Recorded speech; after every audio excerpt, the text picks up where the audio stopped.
की हैं, उनका भी सर्टिफिकेट, उनका भी जाति प्रमाण पत्र लगा हुआ था, लेकिन उनका हो गया, लेकिन मेरा नहीं हुआ। क्यों? क्योंकि भाजपा को और उनके उम्मीदवार को मुझसे डर है, मेरे पार्टी से डर है और राष्ट्रीय जनता दल की सरकार आने से डर है, इसलिए वो अन्याय कर रहा है। अभी सोच लीजिए कि जब व्यक्ति को चुनाव लड़ने नहीं दिया जा रहा है, लोकतंत्र में उसको ये अधिकार नहीं है, तो आप सोचिए कि जब उनकी सरकार आएगी पूरी तरीके से तो वो क्या करने वाले, बिहार का नाश करने वाले हैं वो। अब आरोप लगाया गया था कि मेरा जाति प्रमाण पत्र, मैं यूपी की हूँ, मेरा जाति प्रमाण पत्र यूपी का नहीं होकर के मैं यहाँ की मूल निवासी नहीं हूँ, जबकि मैं 20 सालों से मैं यहाँ पे रह रही हूँ। और आप भी आ जाइए।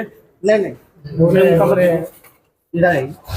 हैं और वो काम नहीं करते हैं, तो वो चाहते हैं कि हमारे अगेंस्ट कोई ना लड़े, बस एक छत्र हमारा राज हो। तो फिर आप ले आइए ना, लोकतंत्र को खत्म कीजिए, संविधान को खत्म कीजिए, वो भी बताइए जो उन्होंने जो संविधान को खत्म कीजिए।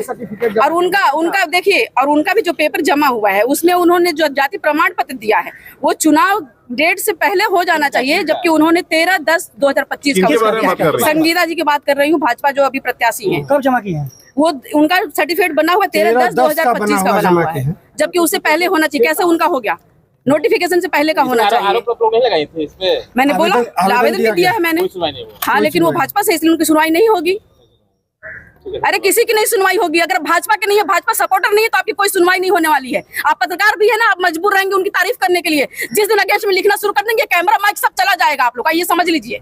लेकिन आप लोग भी मजबूर हैं, आप उनकी ही बातें दिखाएंगे। मैं जानती हूँ इस बात को बहुत अच्छे से कि आप उनकी बातों को दिखाएंगे, उनकी ही तारीफों के पुल बांधेंगे। सही के लिए अगर आज पत्रकार खड़े हो जाए सही के लिए, तो फिर उनका कुछ भी चलने वाला नहीं है।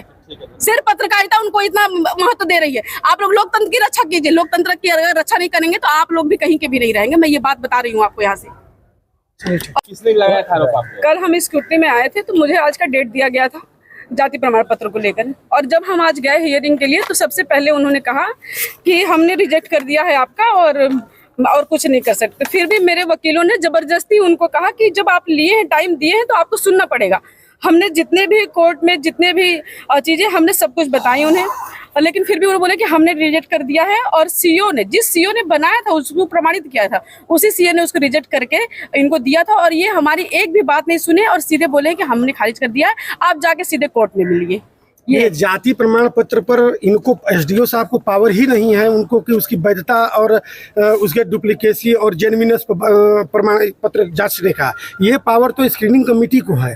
कायदे से स्क्रीनिंग कमेटी को इनको भेजना चाहिए था और बाकी इलेक्शन का फॉर्म स्वीकार करना चाहिए था। स्क्रीनिंग कमेटी का जो फैसला होता आता उसके बाद निर्णय होता। जीता हुआ आदमी चुनाव कोर्ट में नहीं हारता है, हो जाता, लेकिन उनको कुछ सुनना ही नहीं था। वो बायस हैं और कोई भी बात, कोई भी आर्गुमेंट हम लोगों का नहीं सुन रहे हैं। पहले से वो अपना लिख के रखे हुए थे और एक लाइन में कह दिए कि हमने खारिज किया, अब आप कोर्ट जा सकते हैं। और एक बात और